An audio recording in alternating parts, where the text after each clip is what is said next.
Assalamualaikum warahmatullahi wabarakatuh. Perkenalkan, saya Sapa. Saya Rida. Kami di sini akan mempresentasikan tentang fungsi dan kegunaan peralatan jaringan komputer. Apa saja sih yang akan kita bahas di sini? Yaitu ada router, modem, kabel jaringan, server, niche atau network interface card, ada switch dan hub, ada access point, ada repeater, ada bridge dan konektor. Saya akan menjelaskan router. Fungsinya menghubungkan berbagai jaringan seperti jaringan lokal ke internet, mendistribusikan konektor internet ke banyak perangkat secara bersamaan, mengatur dan mengarahkan lalu lintas data ke tujuan yang tepat, serta memberikan keamanan jaringan melalui fitur seperti firewall dan enkripsi. Kegunaannya: 1. Menghubungkan jaringan. 2. Manajemen lalu lintas data. 3. Keamanan jaringan. 4. Mengelola lalu lintas. Dan 5. Dukungan teknologi jaringan. Kita akan membahas selanjutnya. Yang selanjutnya ada modem.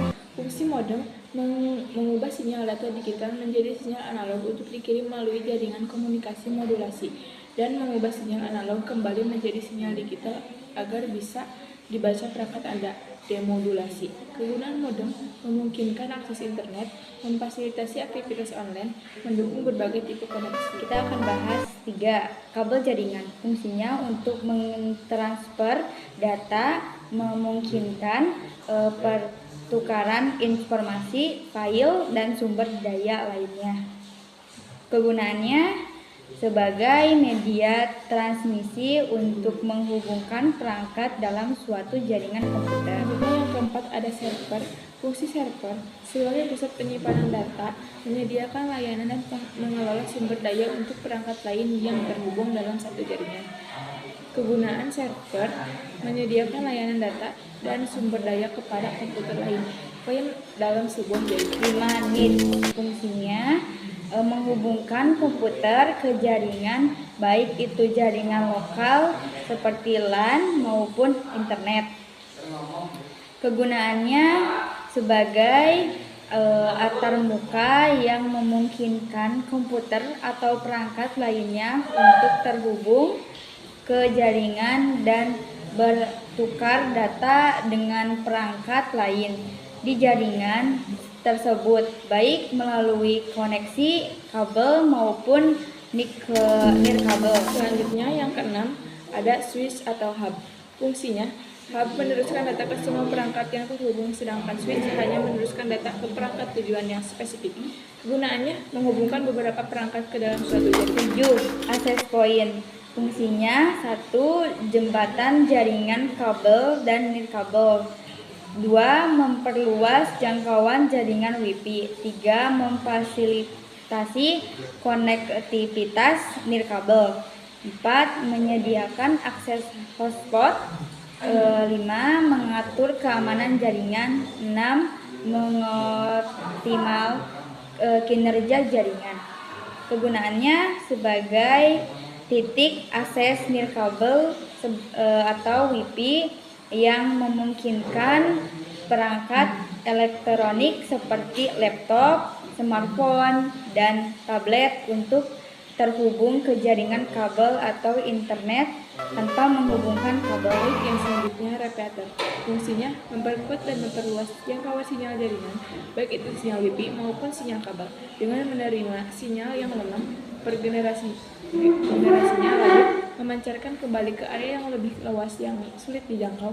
Kegunaannya memperluas jangkauan jaringan, memperkuat sinyal, mengatasi area blind spot, meningkatkan kualitas koneksi, dan mengurangi keterangan. 9. Bridge. Fungsinya sebagai alat penghubung antara dua atau lebih segmen jaringan komputer lokal atau LAN yang sejenisnya, sehingga memungkinkan pertukaran data antara segmen tersebut dan memperluas jaringan. Kegunaannya sebagai perangkat untuk menghubungkan data segmen jaringan komputer yang berbeda, seperti dua jaringan LAN, untuk memperluas jaringan, meningkatkan kinerja dan keamanan, serta memfasilitasi komunikasi antara segmen jaringan dengan cara meneruskan dan memfilter lalu lintas data berdasarkan alamat MAC. Contohnya yang tersebut yaitu konektor. Fungsinya menghubungkan dan memutuskan sirkuit atau aliran data secara aman, kokoh dan fleksibel antara dua atau lebih perangkat kabel atau komponen elektronik. Kegunaannya sebagai penghubung yang menciptakan sambungan fisik dan listrik yang aman dan andal antara dua atau lebih perangkat atau komponen, sehingga memungkinkan transfer data, daya, dan sinyal listrik mengalir tanpa gangguan. Terakhir, kesimpulannya, perangkat keras lunak dan infrastruktur yang membentuk sebuah sistem untuk menghubungkan perangkat komputer agar dapat berkomunikasi, berbagi data, dan sumber daya. Sekian presentasi dari kami. Mohon maaf bila ada salah kata dan ucapan. Wassalamualaikum warahmatullahi wabarakatuh.